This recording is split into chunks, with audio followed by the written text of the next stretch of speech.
গত 15-16 বছরের দেশটা অনেক ক্ষতি হয়েছে। কিছু কিছু লোক ব্যাংক গুলোকে খালি করে ব্যাংকের টাকা নিয়ে পালাই গেছে, দেশ ছেড়ে চলে গিয়ে বিদেশে গিয়ে তারা ব্যবসা বাণিজ্য বাড়িঘর তৈরি করছে। আমাদের ব্যাংক গুলো শূন্য হয়ে গেছে। আমি বললাম ফোকরা হয়ে গেছে, ঠিক না? আমি আমার বক্তৃতার সময় শিক্ষকতা সবসময় করতাম। বন্ধুগণ, গতকাল আমাদের তারেক রহমান সাহেব তার ছেলে তিনি আসছিলেন। তিনি এসে আমাদের সামনে বলছেন যে আমাদের দল বিএনপি যদি নির্বাচিত হতে পারে তাহলে 10,000 টাকা পর্যন্ত কৃষি ঋণ যাদের আছে সুদ সহ মাফ করে। আরেকটা বলছেন আরো আমার মায়েদের জন্য খুব ভালো খবর একটা, প্রায় সবাইকে এনজিওর কাছে টাকা ধার নেন, তাই না? এনজিওর কাছে টাকা ধার নেন না? বলছে এনজিওর যত টাকা আছে এটার দায়টা নিয়ে নিবে সরকার, আমাদের সরকার গঠন করতে পারে এবং আমার মায়েদেরকে মওকুফ করে। এটা হচ্ছে ডাইরেক্ট।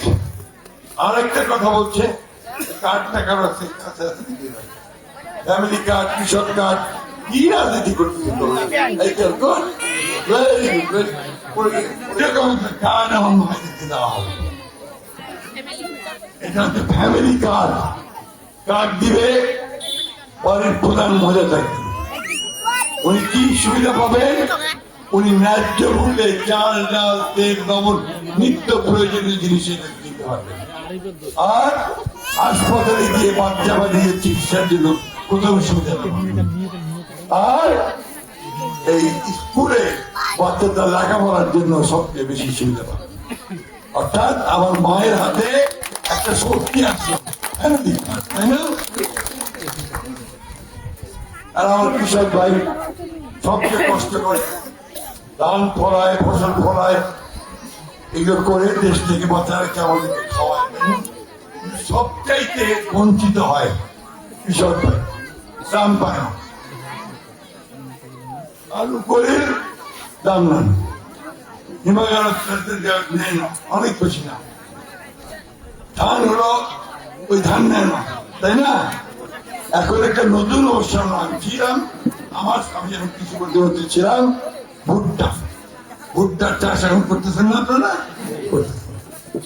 আরো হচ্ছে যে কৃষক কার্ড দেওয়া হবে কৃষককে, তিনি ন্যায্য মূল্যে সার পাবেন, বীজ পাবেন আর সেচের পানি পাবেন।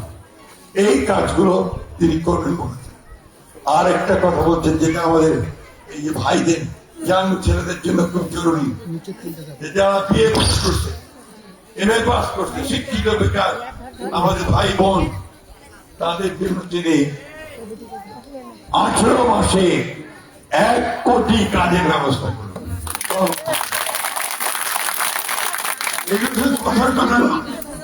তিনি এগুলো করবেন কারণ আমরা অতীতে এগুলো করে দিচ্ছি বন্ধু। আর শান্তি শৃঙ্খলা রক্ষা করবেন, হিন্দু, মুসলমান, বৌদ্ধ, খ্রিস্টানের মধ্যে ভাতৃত্ব সৃষ্টি করবেন, অসাম্প্রদায়িক একটা রাজনীতি নিয়ে আসবেন। সাম্প্রদায়িক হিন্দু মুসলমান ভেদাভেদ আমরা বন্ধ করে দেবো একদম পুরোপুরি। আমাদেরকে সবাই যে যার ধর্ম করবে, যে যার কর্ম করবে,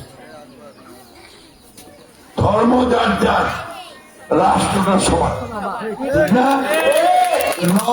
আমি সব বলবো, হিন্দু, মুসলমান, বৌদ্ধ, খ্রিস্টান সকলকে কাছে অনুরোধ জানাবো যে আপনারা এইবার ধানের শীষে ভোট দিয়ে আমাদেরকে কাজ করার সুযোগ দেন, দেশটাকে আমরা উন্নত করবার চেষ্টা করি।